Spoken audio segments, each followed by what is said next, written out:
Welcome to H today. రాష్ట్రంలో చాలా దారుణమైన పరిస్థితులు ఉన్నాయని మాజీ ముఖ్యమంత్రి వైఎస్ జగన్మోహన్ రెడ్డి విమర్శించారు. రంపచోడవరం నియోజకవర్గ నాయకులు కార్యకర్తలతో గురువారం వైఎస్ జగన్ సమావేశమయ్యారు.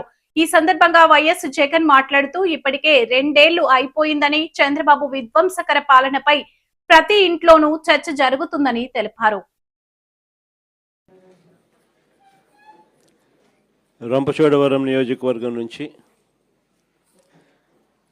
వచ్చిన నా ఆత్మీయులందరికీ కూడా ఈరోజు వెల్కమ్ చెప్తా ఉన్నా.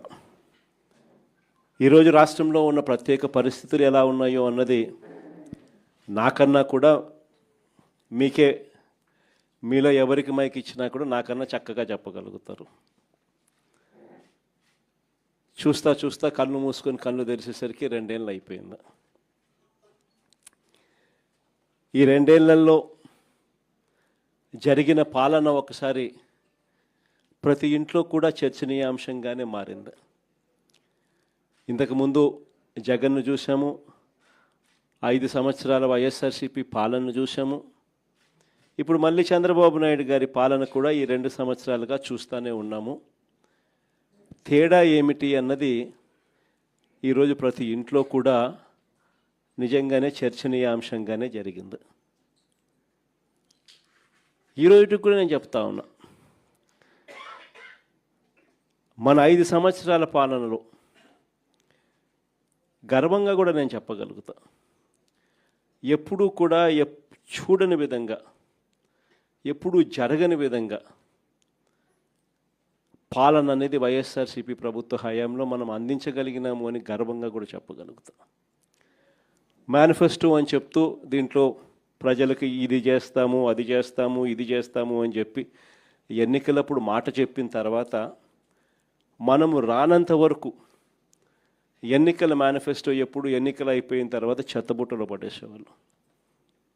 అట్లాంటిది మొట్టమొదటిసారిగా ఎన్నికలప్పుడు మేనిఫెస్టో అంటూ ఒక మాట ఇస్తే ఆ మాట మీద నిలబడాలని, ఆ మేనిఫెస్టోను ఒక భగవద్గీత గాను, ఒక బైబిల్ గాను, ఒక ఖురాన్ గాను భావించి ఇంప్లిమెంట్ చేసి 99% హామీలను అమలు చేసిన పార్టీ ఏదైనా ఈ రాష్ట్రంలో కానీ దేశంలో కానీ ఎక్కడైనా ఉంది అని అంటే అది ఒక వైఎస్ఆర్సీపీ పార్టీ ఏనే అని చెప్పి గర్వంగా కూడా చెప్పగలుగుతాం.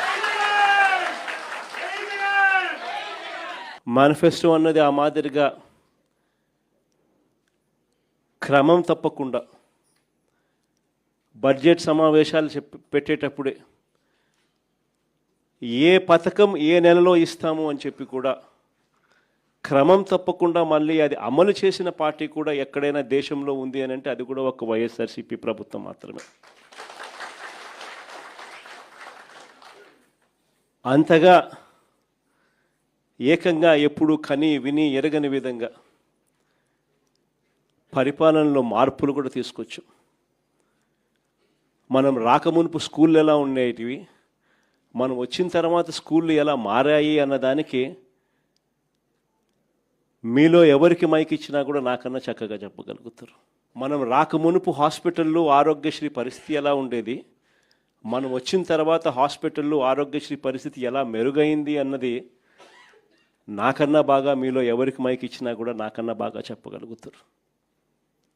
మనం రాకమునుపు వ్యవసాయం అన్నది రైతు ఎన్నెన్ని ఇబ్బందులు పడుతూ ఉన్నారు,